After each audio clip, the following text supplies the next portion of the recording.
brain changes when you have kids. And my favourite part, notice it starts with a really strong beginning, above and love, and it has a strong ending. Yeah, talking about the baby finally. And where were you, if you were going to put crud, where would you put it? Cheerios. Cheerios, no, but you're getting there. Towards the end, people are falling asleep. They'll wake up for the last few lines. I think I'd put it down U and V.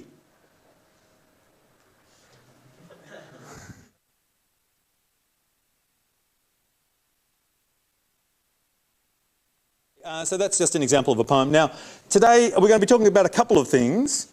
We're going to be talking about GUIs, because you're all itching, I know, or some of you are itching to put GUIs into your assignment. So, and some of you, in fact, have started since we put some notes up for the design exercise this week. So I'll just talk a little bit about GUIs and some of the ideas behind GUIs and GUI design. I also want to talk about the testing. You've got your reps who are setting up the acceptance, who are setting up the framework for the acceptance tests. Then hopefully you guys will all contribute the acceptance tests. Acceptance test 2.1 have been posted already by the reps. They'll post 2.2 next week, 2.3 the week after that, and then we'll go live and final. So you've got 1 or 2 iterations to get your suggestions and changes in and before everything's locked down. That's quite a short period of time. Project reps, is Kitten here? He wanted to arrange a time for everyone to meet. It's a time that everyone agreed, and he wanted me just to remind everyone in the lecture.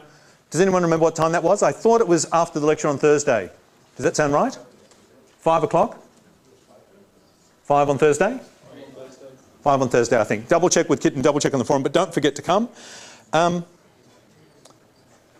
Each week from now on, if the project reps could just spend 5 minutes at the start of the lab telling everyone how the tests work, giving everyone examples of tests and demoing the tests out so everyone can see how the tests work. So that's every week, including this week. From now on, can the project reps just spend 5 minutes explaining the current state of affairs of tests.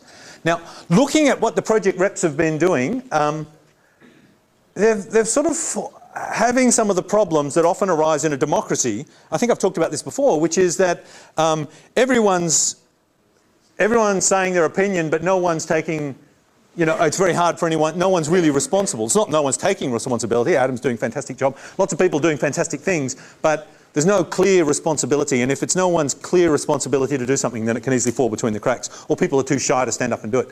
So I was going to suggest that we've moved from a model where everyone had an input to one where just your reps have an input, and even that's too big. I was going to suggest we perhaps move to a tyranny now, where one of the people in the group of project reps becomes the, what should we call him? Caesar. The tyrant, Caesar.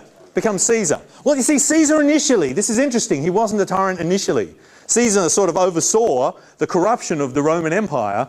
Well, Rome was a republic, and Caesar was over in France or wherever he was with his army, and the law was he wasn't allowed to bring his army back to Italy because armies are conquering overseas, and if generals have armies at home, then generals tend to be in a bit of power. And you've seen that, that's happening all the time now around the Southeast Asian countries near us, that the military just tend to have extra political say because they have guns, and so it's harder to argue with them. So Caesar, by Roman law, wasn't allowed to go back to Italy with his army. He had this massive army. He just conquered Gaul, except one indomitable village. He'd conquered everywhere around, amassed vast fortunes. The whole Roman Empire was actually funded off the fortunes raised overseas, and the Romans at home actually got free food, free bread, free circuses, all funded by these overseas conquests. And he decided, oh, I'd quite like to be in charge of things. No, I'm not supposed to be, because our model is everyone has a say and we don't have someone in charge and we rotate around. He thinks, oh, I'd quite like, oh, I didn't know. And he's at the river, the Rubicon. And crossing it marks breaking the law. And it was a real dilemma for him. And I don't know what went through his mind, but he eventually did decide to cross the Rubicon. He went back to Rome, and Rome very quickly changed from being a republic into an empire. Yes. And it stopped having leaders and democratically appointed people, and it started having an emperor. Yeah. Caesar. Yeah. So yeah, Caesar's probably a good name, because you guys started as a republic. So we should appoint someone Caesar. So that's my suggestion. What do you think of that? That we appoint someone just to be in charge and just to make the decisions. Well, when it's down to 2 arbitrary things and no one can decide, he says it's that one. And I'm also going to suggest that Caesar quickly break that group into a couple of subgroups of the small number of people so it's workable, and each of those subgroups solve one particular problem. One's in charge of this, and one's in charge of that, and one's in charge of that. And sure, you can all get together and discuss it, and everyone can have a say, and so on and so on. But at least we've got small groups with some responsibility. And maybe that way we'll get something happening, because I'm nervous that it's been 4 or 5 weeks, and we don't really have acceptance tests yet, and we've only got 2 weeks left. So is everyone happy with that idea? What do you think of that? Let's have an assembly vote. All those in favour say aye. It would be more convincing if I had an army behind me when I was asking for this. There was someone recently, there was a country near us recently where there's a rule saying that you can't be president more than 2 terms in a row. Oh, lots of companies have that. And the guy was upset because he'd just come to the end of his 2nd term, and he was suggesting that maybe the Supreme Court should look at the Constitution and change it so he could stand a 3rd time. What country was that? America. No, America has that. I don't think it's 2 terms. Wasn't Russia? No, it's a country near us. Anyway. Good on them, the Supreme Court said no. Tricky one. Okay, so I don't have an army behind me. All those in favour of forming a tyranny say aye. All those against say okay, we got it. And should we appoint a tyrant? Who we should call, say, Pericles or Caesar? Who should our tyrant be? Kitten. It's Kitten. Kitten, if you've got any objection to that, speak up. Everyone take 1 step back. Okay, done. All right. So Kitten has decreed that everyone will meet on Thursday after the lecture at 5 o'clock. Project reports. In your reports, make sure you say what your project can do. We need to know, as you give your report each week, what functionality you've added each week. We don't want to know about all these highfalutin design things you've done that in a couple of weeks will yield fruition and you'll be able to do something. Nah, we don't care about that. We want to know, what features have you added since last time? What features are you going to add next time? That's what we want. And you can talk about the design things after that if you want, but at the end of the day, we don't want to hear about this wonderful evolving design that one day we'll get to see something that works. This week we really want to see a playable game, perhaps without the cards in it, or perhaps with some of the cards in it, hopefully, but a full cycle playable game with all the rules about playability rules happening. We want to see this stuff churning out. I've seen some beautiful ones, people that can play the game with even a nice bit of graphics from someone. Was it Rowan? Where are you, Rowan? Wave at me. Was it your one that had that nice graphic? It was very nice. Well done. So I've seen some very nice ones, and I've heard of other ones in other tutes. So, okay, so each week we want to hear, when you do your presentation, what your thing can do. And we want you to demo it. In fact, rather than talk about it, show it. Okay, and your goal by now should be to have the complete game logic working and a couple of cards. So you can play the game with a couple of cards, and then hopefully over the next week you'll start to add in most of the cards. So pretty soon you'll have all the cards and you can start worrying about doing fancy things with it. Okay, GUI. GUI. Let's think about GUIs. Let me just do up my shoelace first. Oh. Let's think, what can we say about shoelaces that is related to GUIs? They're made of string. String rhymes with swing. Java's GUI system that we'll be using is called Swing. Java has a couple of ones. One that I learnt with great pain and suffering and then they changed almost instantly is called AWT. Don't do AWT. There's other stuff that the Eclipse people are working on called SWT or something like that. Don't do that. We're doing Swing. Swing. Okay, and now a GUI. What's a GUI? A graphical user interface. Let's just talk about it a little bit. I think rather than me projecting the notes up, I'm going to prefer to have a blackboard. So I'll have to just keep turning around from time to time to see what my notes say. But let's get all the lights on.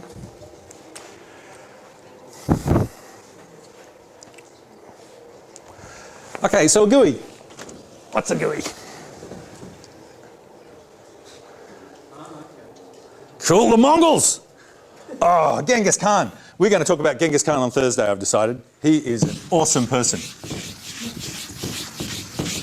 Sadly, killed by Howard Hughes, an American, of radiation poisoning.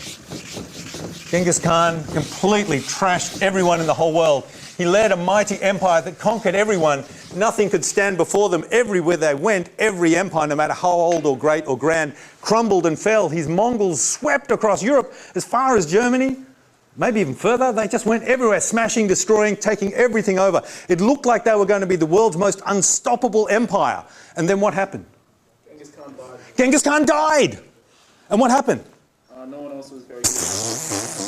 Yeah, that was it. Stop. That was it. This is the problem with the whole pyramid thing. Okay. Absolutely amazing, but he got hit by a bus and no one could maintain the code. They threw it out and had to start again. Okay, so we'll talk about him another day. What's a GUI? Why do we want a GUI? Can you guys, does everyone know what a GUI is, first of all? Does anyone not know what a GUI is? When I say GUI, what do I mean? Graphical user interface. What does that mean? What's an example of that? Windows? Yeah, Microsoft Windows. What's that? Buttons. Hail Caesar. Yeah, buttons.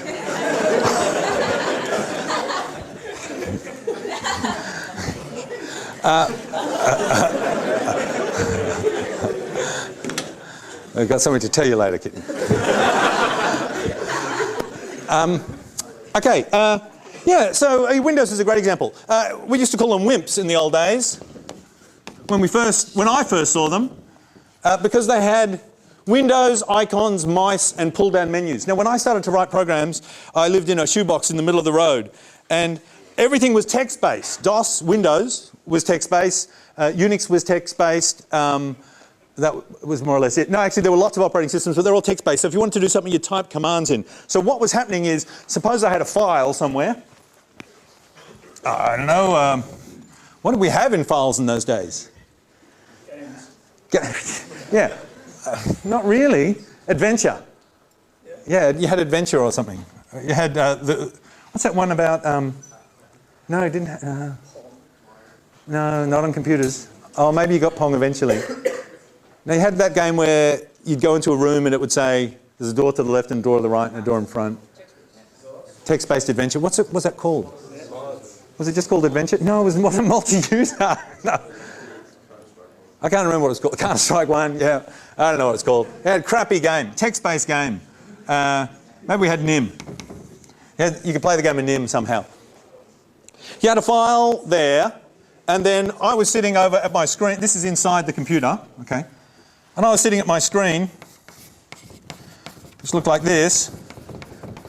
And here's me. In those days, I was not as fat, and I was much cooler. I had very long legs. Man, those were the days. But I didn't have eyes. So, you know, swings and roundabouts. And I'd be typing, and inside my head, I'd be forming a mental image of what was going on.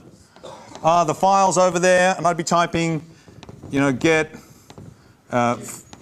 fred.c. And I'd be having a mental image in my mind. I'd be imagining, oh, okay, now I've got that file, it's the current file. Then I'd go, type something else, and then I'd go cd ... And in my mental image, I'd think, oh, okay, I'm further up the tree now. And I'd be having this mental image of what's going on. And over here would be what was really going on in the operating system. And I'd have a mental image of it. And I had a really good imagination. And I'd have to use that imagination to remember the state of everything, what the current working directory was, what the various shortcut variables I'd defined were, what up arrow would give me in 1 step and 2 steps, and, you know, the previous lines I'd typed. And I just had to have this mental model. And there wasn't really much helping me on the screen as to what was going on. I just had to sort of remember what had happened, or maybe I could scroll back through the history and see. But it didn't really tell me what was happening. I had to process this information and form a mental image of what was happening. And it was a bit of a pain, but you could do it. And, you know, especially if you were very clever and it was complicated and everyone would stand around going, ooh, what's he doing? Don't understand. You must be very clever.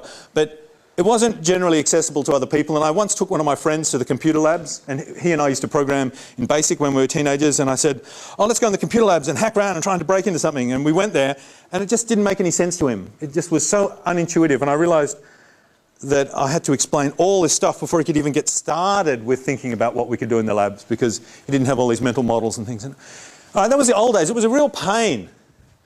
And then people at Xerox Park,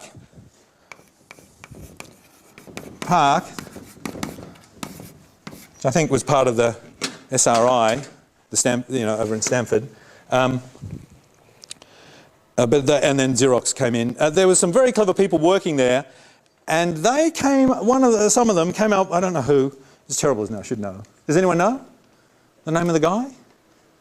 Steve Jobs went and stole it. No, he didn't steal it. I heard a story that he paid them money to let them into the labs to look at it.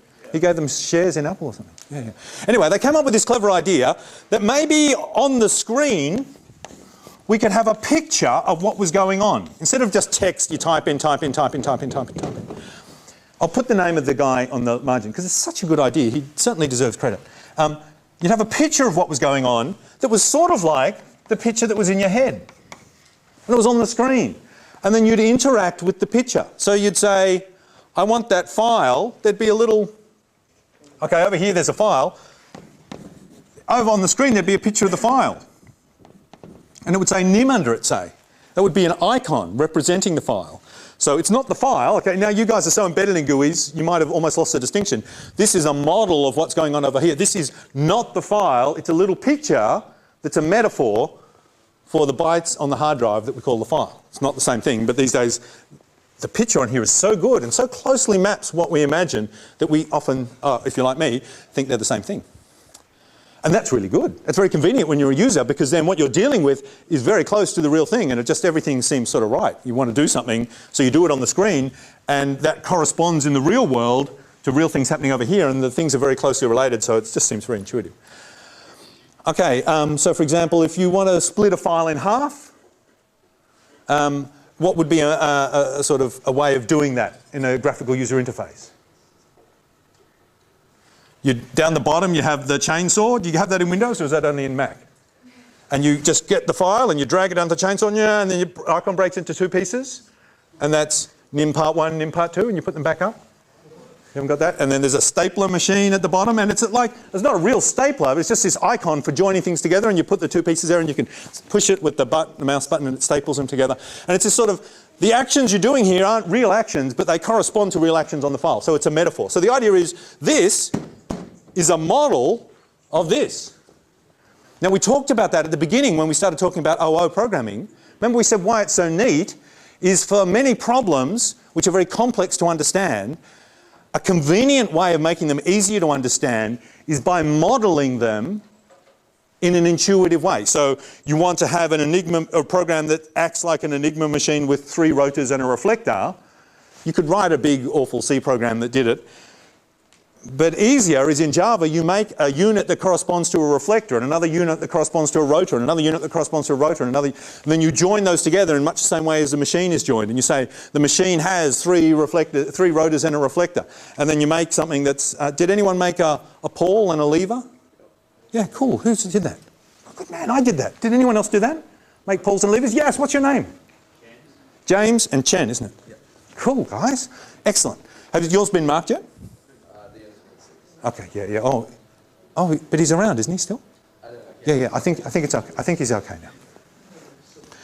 now. All right, that's cool. So the idea is it's a complex problem, but if we represent it by modeling it, and the components of our program correspond to the mental image we have of how an Enigma machine works, then our intuition helps us enormously in understanding the complexity and designing the thing and building the thing, and it's just much easier to deal with the complexity. At the end of the day, sure, it's all going to be converted to machine code. You could just write an enormous program in machine code, so it's not giving us any more power, but it's giving us a better way of understanding the problem, and the limiting thing always when we write programs is our brains can't understand what's going on and make stupid mistakes, so the easier and more natural and intuitive we can make it, yeah. That's what makes programming cool. So that's why we like OO, because it lets you model things. I mean, not all your OO programs will be physically modeling stuff, but certainly it's an option when you have a problem that can be physically modeled to write an OO program that models it. So we've seen some of the design advantages of modeling. Well, it's the same thing with a GUI, that on the screen we model what's happening over here. So we could call what's happening on the screen is our view, and what's really happening is called the, this is somewhat confusing terminology, it's called the model, but we could just say, the bits and the bytes, the real physical underlying data and structures and state and whatever. I guess it's all data. So we have a view that models the model. Does that make sense? You have an underlying thing and you have a view of it. Does that make sense to everyone so far? turned out to revolutionize the world when this happened. I remember when it first came out on Windows, I was working in an insurance company and we had DOS, whatever, on all our machines, 3.11 or something. And my boss had a 286 that I just so wanted to use. I couldn't believe he had such a powerful machine as a 286. And it was a laptop, but it was, it looked like this. He was a big guy, so it was okay. A big lap. And Windows came, and it came on CDs. Oh, no, we called CDs floppy disks. And in those days, they were floppy. They were very big floppy things. And I think it came on something like 30 of them. So to install it was my job. I had to sit there for a whole afternoon sticking a disk in, and then put in disk 17, and you go, which is disk 17? And eventually, bum, bum, bum, bum, it powered up, and it was this really sort of, now we'd regard it as quite crappy, but at the time it was revolutionary. The idea that instead of typing in commands that had the effect you want, you got a pictorial representation of what was going on, and you could, using things like the mouse, you could drag the icons around, and that would correspond to moving things here, and everything was inside Windows, and you could have another window pop up over it. So you had two different contexts, and to flip between contexts, you just click on the window, and whichever one was in the front, that was the context you're in, and you could be halfway on that job and then flip to that job. And it was just very exciting to have Windows and pull down menus. So if you wanted to do something, there'd be a little menu at the top, and it would pull down to little sub things, so it wouldn't take up a lot of real estate except when you needed it. And sometimes the pull down menus could have other pull down menus under it. We just couldn't believe it. It was fantastic. All the clutter was out of the way. You could just do what you wanted. It was incredible. Your Windows had it, the Mac had it, everyone had it then. And then I think Mac and Windows sued each other for a while over stealing the idea from Xerox PARC. It was an odd piece of litigation that eventually went away over technicalities, I think. But the world had changed completely, and now everything's got a GUI. Even my girl's little mobile phone has a GUI to do things. So they don't have to type commands, they just drag and drop and pull things and move things and click on things on a touch screen, and it's this model of what's happening underneath. And no matter how young they are, my 5-year-old can just do it straight away because it's so intuitive. Whereas teaching her how to hack at uni, I could never have taken her in and said, let's hack, because it's too much of a cognitive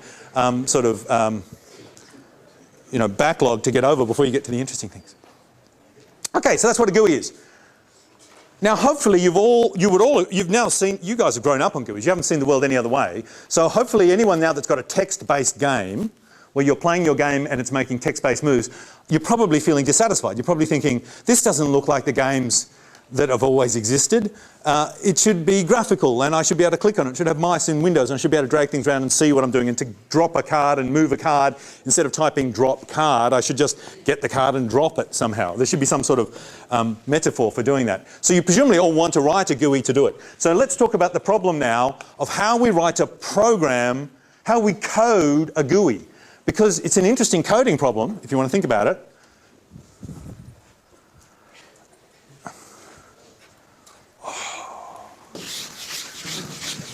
That's excellent, isn't it? Don't you just wish you could be in here and see every lecture and learn what's happening in every subject? I strongly recommend when you graduate, there's no security here, when you graduate, just come back and dress in scruffy clothes and sit in lectures. No one will notice, and just learn stuff for free. Because there's so much amazing stuff going on, isn't there? Okay, so here's our problem. You already know how to write C programs to solve functional problems. So write something that converts something from one language to another, or do some algorithmic computation or something like that. And you know how to write programs in Java that model things. So build an Enigma machine, write Java code to model an Enigma machine, or write Java code to model a combination lock, or write Java code to model the 424 chip, or something like that. These are all familiar problems. But the GUI problem is this. Given a view and an underlying model, how do we code that? In other words, how are we going to model something that models something? Can you see that? Now, there's lots of ways of doing it, and there's no right or wrong way, so I just thought I'd expose you to some of the thinking that people have put into coding GUIs over the years. If you're doing something really simple and it's only going to take 10 seconds to do it in a simple way, then just do it in a simple way.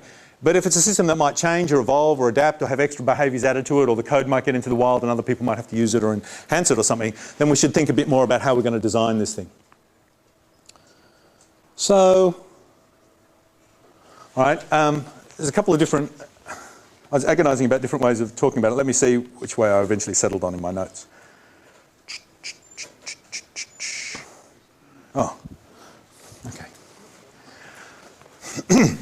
When I started seeing Windows, and I was just blown away by it, it was so fantastic, I wanted to start writing these sort of programs myself. So I wrote my first sort of program that wasn't a text-based program for my boss to do certain mathematical calculations. He occasionally needed to value things or work something out. And instead of having to type a whole lot of parameters in, then run something at the command line and it print out the answer, I wanted to give him a window with little boxes that he could type the numbers in, and then a button he could press that would say go, and the answer would be displayed in a little list on the side or something like that.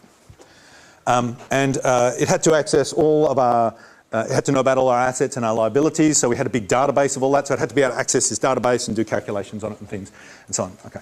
So what I did was I wrote it in a language, or using a product called Advanced Revelation, or AREV, and I checked it out this morning, and you can still get it. Now, they make some other products, but they still sell the original DOS one. And it's talking about all the advantages of it and how it's really good for DOS, and talks a bit, I think it's a really old page on the internet. It's probably the world's oldest page, but you can buy the DOS version of AREV.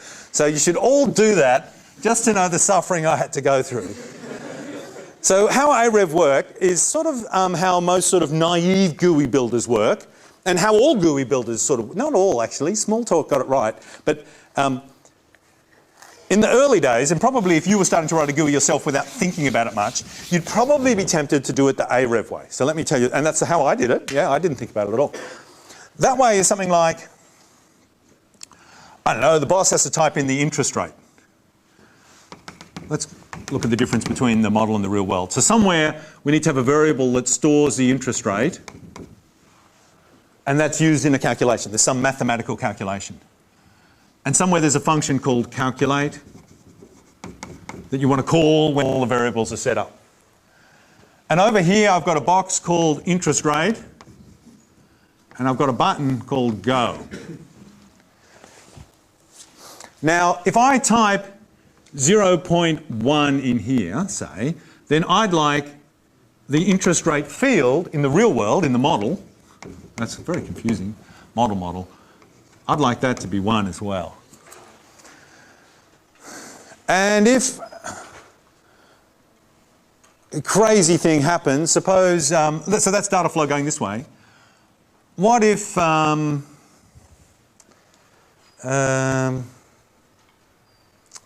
you want the result to be... Yeah. There's some sort of answer field here, and I wanted to do some calculations and spit the answer back here. And there'll be some integer over here that stores the answer. I know, $152 or something. And I'd like that then to get displayed over here. And when they press the go button, I really want them to run the calculate function. So it's quite a nice modelling, isn't it? It seems to be like a one-to-one thing going on. It looks quite exciting. That this is a very intuitive way of representing this. It looks very simple. So I think you'd be tempted to code it, sort of saying, all right, now I'm going to write a program that's going to model this. Let me write the program next to it just so we can see its sort of links going on. I guess I could have a class that sort of models this. And I guess I could sort of have a class that sort of models this, and I could have a sort of class that models this. It's sort of tempting to do it that way. It's sort of tempting to, in a sense, we call this binding. Bind these things together. And AREV used to do that. So you'd say this field on the window is bound to this field in the database, or this variable. And whenever someone changes it in the window, I want you to change it in the actual memory store. And similarly, if this ever changes in the memory store for some reason, I want you to, if they're bound together, I want you to update it back over here. So if the program runs its calc and then eventually changes the interest rate for some reason, Not a good example, is it? Because here interest rate looks like it's something you fix. But suppose we've got some stochastic model and we assume the interest rate can fluctuate or something. So after running once, the interest rate might just drift a little bit or something like that. If the interest rate changes, oh, I know, our credit rate. Yeah, we might have a credit rating, maybe, that initially is AA. And after doing some calcs, we say, let's do a simulation and see what happens. And then we want to see what happens next year. And after doing the first year, maybe our credit rating, which is taken into account in calculating something, after running 1 year, we might find our interest rating's gone, our credit rating's gone down. It gets changed over here by the logic over here decides, oh, we made this much profit, we're exposed to this much risk. The rating agency will probably spot that. So they'll update our credit rating over here. So there's some logic over here that works that out. So we get changed here, we'd like the thing to change back. So if you could bind things together tightly like that, then that seems a very intuitive way of representing it. And then, so the AREV way was exactly that. You'd say what fields in the model were bound to what fields on the screen. Not fields on the screen. What do you call the things on a screen? Well, that's an example of a thing, yeah. There's a general name for all of that sort of stuff. Element, yeah. Rhymes with gidget. Widget. A widget. For some reason you call the things on the screen widgets. So, so you could sort of bind this widget, which is an entry field, to this field here. And then when you wanted to print the screen, how would that work? Well, you'd probably tell each widget to draw itself, sort of thing, wouldn't you? Do something like that. Can you see this is quite a tempting way of representing the system? Now you're faced with a similar problem at the moment. Some of you seem to have written a GUI with fields and things for clicking on and things, but you haven't done the program logic underneath. If you've done this but you haven't done the logic. Some of you have done a lot of the logic, but you haven't written the GUI. But hopefully you can all envisage there'll be a time when you've got the logic and the GUI both written and you want to put them together. And you might want to just slip this over the top of that as a skin and just have everything corresponding and everything bound together. And okay. That's very simple to write. What are the problems with that approach, the AREV approach, let's call it, to writing a GUI? And what are the advantages? Let's not be one-sided. It's got lots of advantages too. I was going to say disadvantage. Yeah, disadvantage is the main one. If you have, like, say, two fields just sort of representing the same thing or similar things, that you can get like concurrency. Oh, yeah. Yeah, it's not always... Things can rapidly get much more complex than this. So changing here might change several things over here. Is that what you mean? Yeah. And changing something... You might find that changing something here changed something here, and that causes something here to change, which causes something here to change, which might cause something here to change. You know, you've got to look out for. Yeah, and it could be very complicated. Yeah. So there's potential, the mapping might not be as simple, and there could be this unexpected complexity, and in fact that happens. The logic here is normally not as trivial as this. There's normally a bit more interesting logic going on, otherwise there wouldn't be any point in having a computer program doing it, it'd just be a database lookup. Yeah. So there's normally a bit more complex logic going on, and yeah, things can affect other things, that's right. Certainly in your game it's a great example, isn't it? Yeah. You might do something and that will increase your points and decrease your money at the same time and adjust something and knock a card out or do something. Yep, so that's a good one. So things start to affect lots of other things. And we know when things affect other things, we get that n-squared complexity that we have. When everything can affect everything. Yep, what else? Can you see any other problems with this? Yes. Is Catherine? Catherine and? Irene, that's right. Yep. It's not easy to split the GUI over similar code. Like you can't change the backend easily. Yeah, you can't change it back. Yeah. Can I rephrase what you said? Tell me if this is a fair rephrasing. These, under this approach, are tightly coupled. Is that what yeah. It's hard to change the back end and keep the front end the same. And it's hard to keep the back end the same and change the front end. And that's probably what you're going to want to do even more often, isn't it? You're probably going to want to have your thing and then write new versions of your thing. And you'll probably write a GUI that you want to run on the Mac, and then maybe you want a GUI that runs on Windows. Maybe you want a GUI that runs on the iPhone. And maybe you want a GUI that you can play over the internet. Maybe you want a GUI that you can play on your fridge. And maybe you want your game to be able to do all of these. Have one back end and just slip different GUIs on the top. So you really don't want these guys to be tightly coupled. You want things to be able to change really quickly. It'd be nice if you've currently got a text-based sort of thing driving it. If you could slip a graphical thing on the top and either the graphical or the text-based can both run the same thing. Can you see how cool that would be? Because then that'll let you to test things and you can test it in the text and run in the graphic. And, it'd just be very nice in terms of incremental development if you can do that. So We certainly don't want these to be tightly coupled, I claim. How coupled do you want these to be? I claim you want these to be loosely coupled. Partly for the reason of growing complexity, which you talked about there. If everything can interact with everything else, then we get all sorts of complexity. Coupling involves encapsulation and stops things interacting with each other. And also, sorry, not coupling, encapsulation. If we loosely couple them by encapsulating them, keeping things private from each other, then that cuts down on the complexity. But also it gives us this freedom to flip things around and change things. Also it lets us do crazy things like, you might have your game engine here, and you might be watching it on your machine, but maybe you're also watching the same game on your machine. So maybe we want to have two views simultaneously talking to the same model. You see, that would be cool. And maybe you want to have a summary view as well. And maybe you want a debugging view. And maybe you want a remote view playing at someone else's house if you're playing a two-person game. And it'd be nice if they're all connected to the same thing. And whenever any state changes here, then all the summary changes and the debugging output changes and the view at your house changes and the view at your house changes and the view on the console changes. Maybe even getting text-based on the actual text console, and that changes too. It'd be nice if you could link it all together like this. You know, that clearly, I hope you see that that is a heaps better design than being sort of tied to each other like that. Okay, so how can you do that? Well, you can't do that the tight coupling way. You can't do that the AREV way. To do that, we're going to have to break these two guys here and control their communications between them. Do you think it's a good idea for this guy here to know the model, to know all the views that are attached to him and looking at him, and whenever anything changes, sort of control all the views and update all the views one at a time? No. Why does that not? Everyone's saying no, that's good. Why does that not seem like a good idea? It's a lot of work for the logic to do. It's a lot of work for logic to do. And what should logic be doing? The logic of, yeah, whatever it's doing, playing the game, looking after the data in the game. Its job shouldn't be looking after the view and the representation. Whose job should that be? The view and the representation. But then if the view and representation are doing all the work, how do they know when things change over here? One way they could do it is what we call polling. Has everyone heard of polling? Polling is when you just go, oh no, here's what polling is.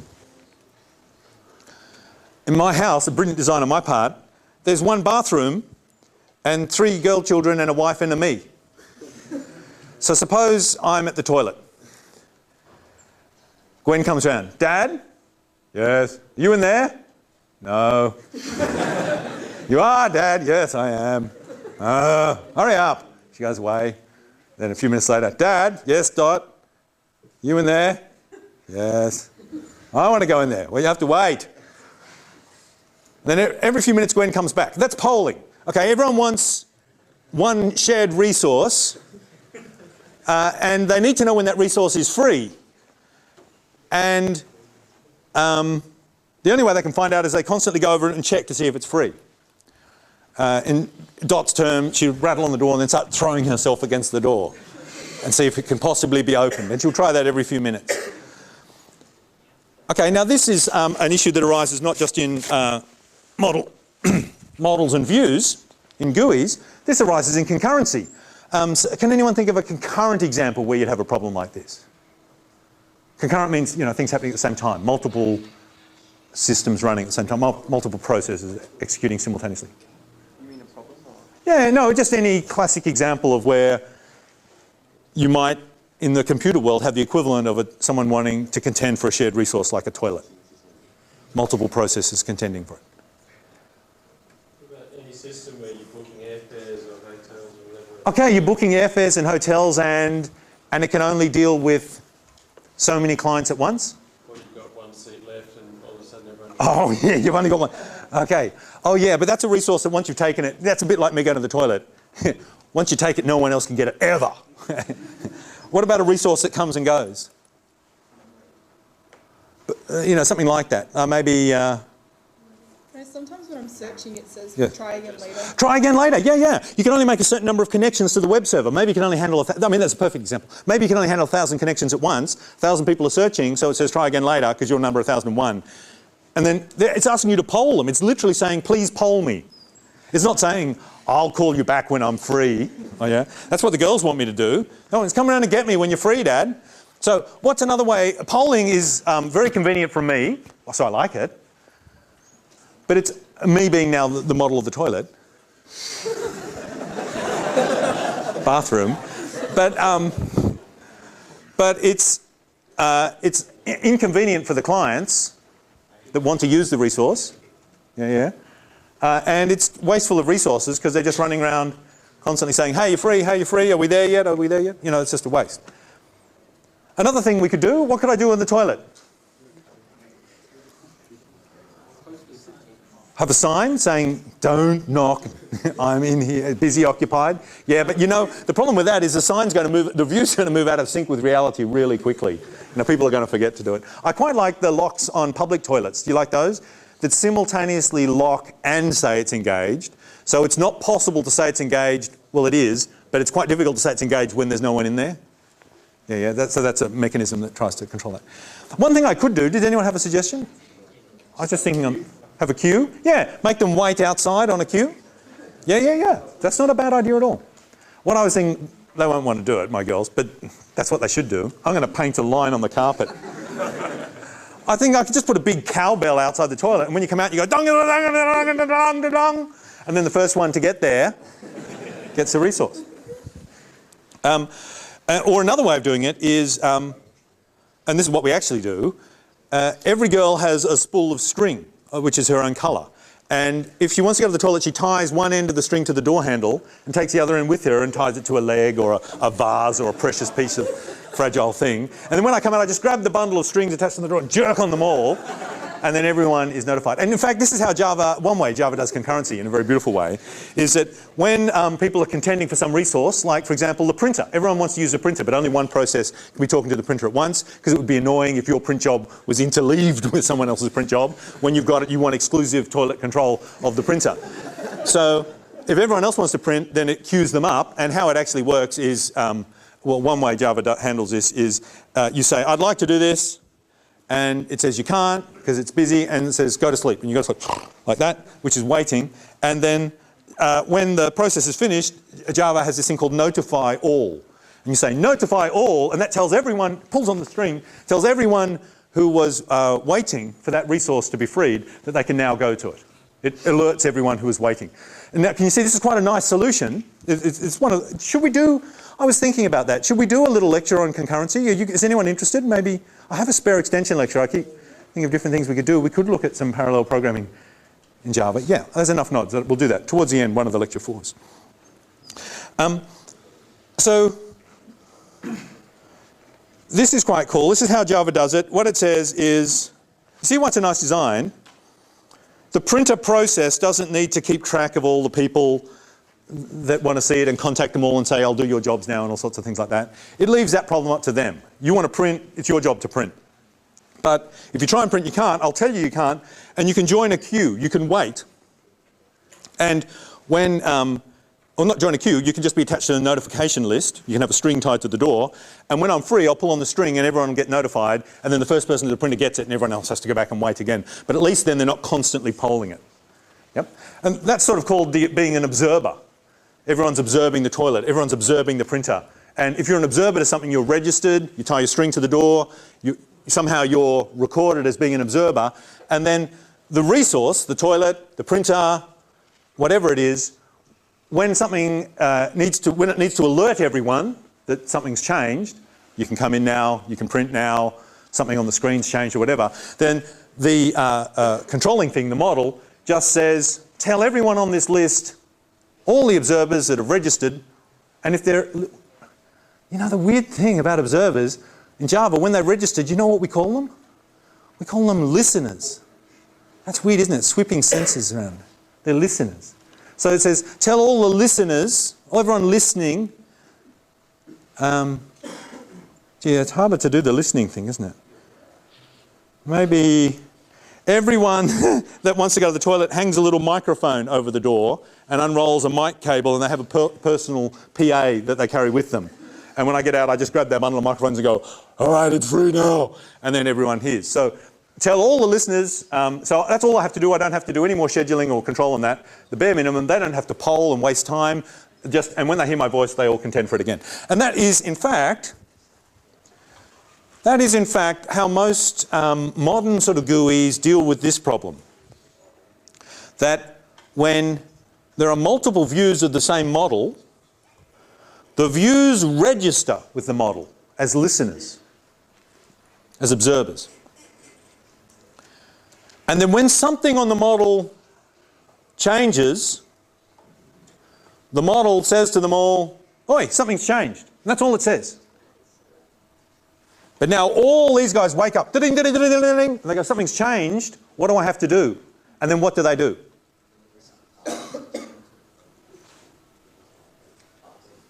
What? Someone saying it? Yeah. They draw themselves by interrogating this.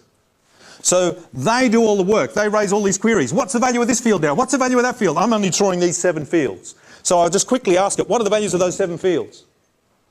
And if I've just observed or I'm listening on each of those 7 things over here, I'll only get called when one of those 7 things has changed. And I'll just quickly interrogate it. What are all those 7 values? And I'll redraw myself. And this one here, which had the detailed view of the game, this says, what are the 100 values that I need to know? And I'll redraw it. And this one here that's over the internet at someone else's house via an internet connection, via some sort of network link, queries this object and says, what's all the data that I need to know? It just queries this object, and this object sends the data back, responds to the query, and all the work is being done here, isn't it? This guy's just got getters that these guys are calling. These guys are querying all the getters and then they're redrawing themselves. So the job of doing the drawing tends to be over here. The job of looking after the data and the logic of the program, we call that sometimes the business logic. If you're running a business system, or the application logic, or the domain logic.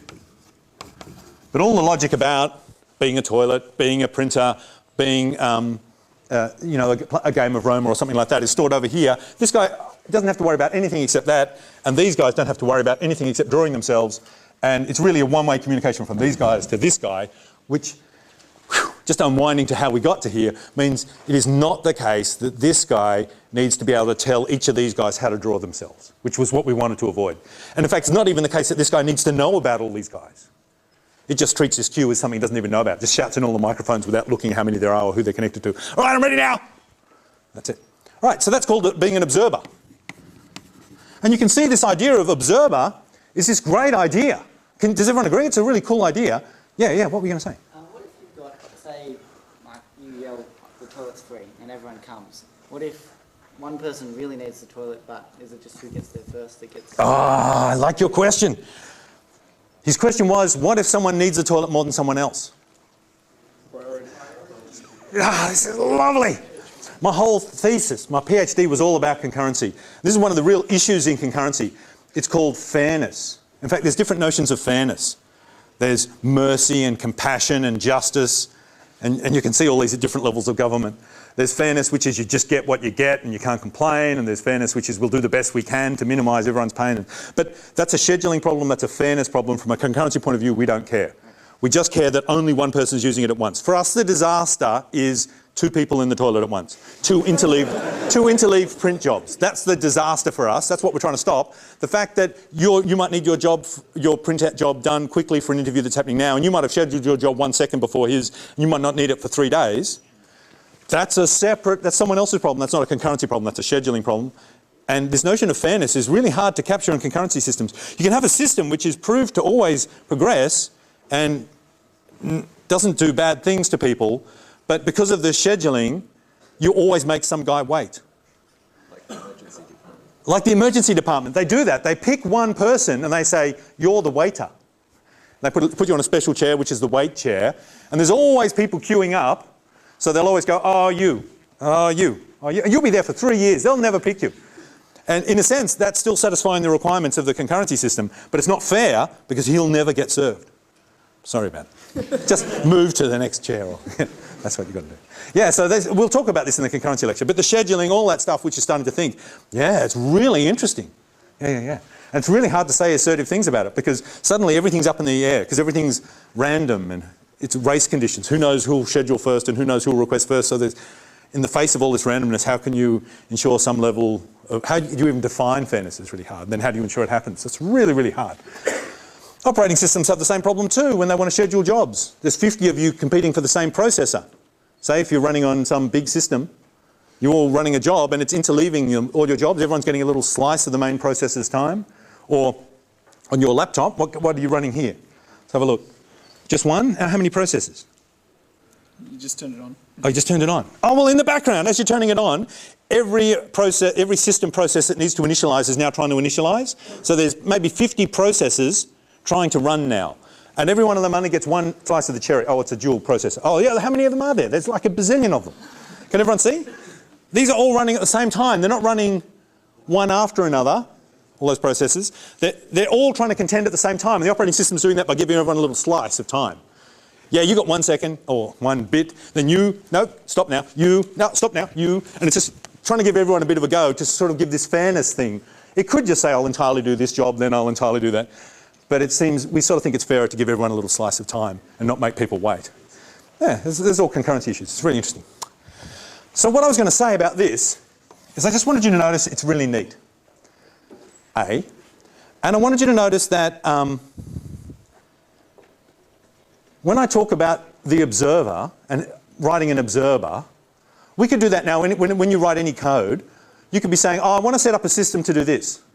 I want to set up a system to do lab bookings and to find out when terminals are free and to have some centralized booking system or something. And I could say, you know what you could do? You could sort of use the whole observer thing happening and then have, when the status of a term, when someone logs in or logs out, it just contacts the booking system and the booking system just waits, listens, observes to all the terminals and they contact it. You know, it joins a queue wanting to know and then you could write the whole working system using observer. And you go, oh yeah, or no, I don't need to do that, it's too much work, a simpler solution would do. But do you see we've communicated a design? So when we talk about observer, we're talking about a way of designing a system. And when I say, I want you to build this system using an observer and have these classes reacting in an observer way, I'm not really talking about Java at all, or I'm not telling you any coding or anything, I'm just telling you how the things will interact, but you can now code it because you think, oh yeah, that's an interesting way of doing things, I can do that. We call that, does anyone know what we call that? A design pattern.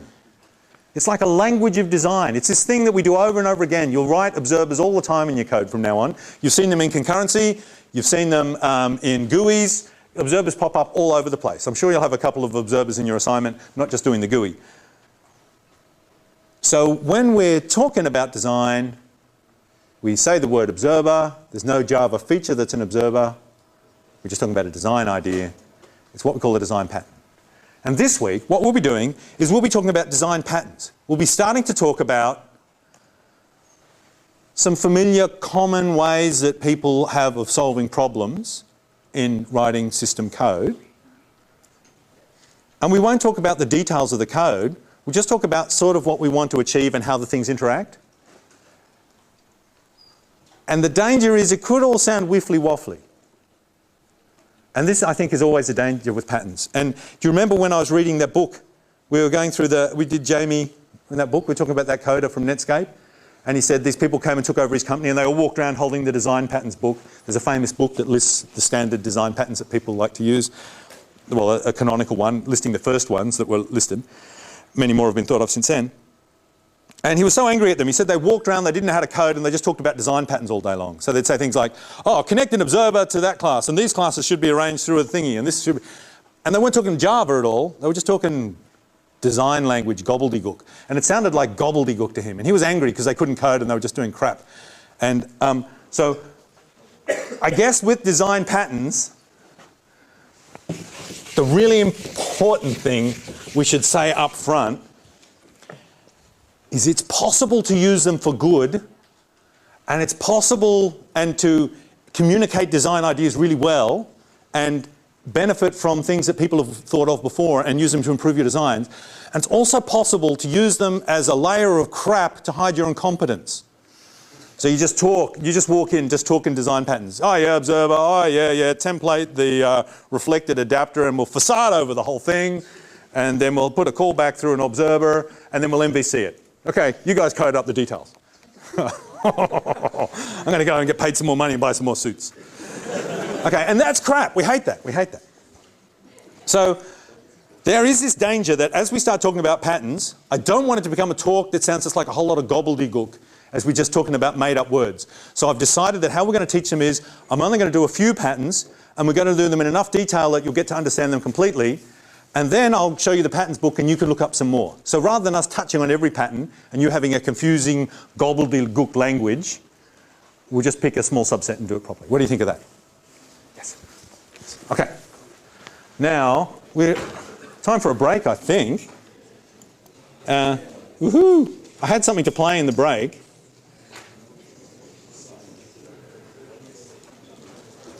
I had a gobbledygook song. I'll just play a gobbledygook song while you guys are having a rest for 5 minutes, okay?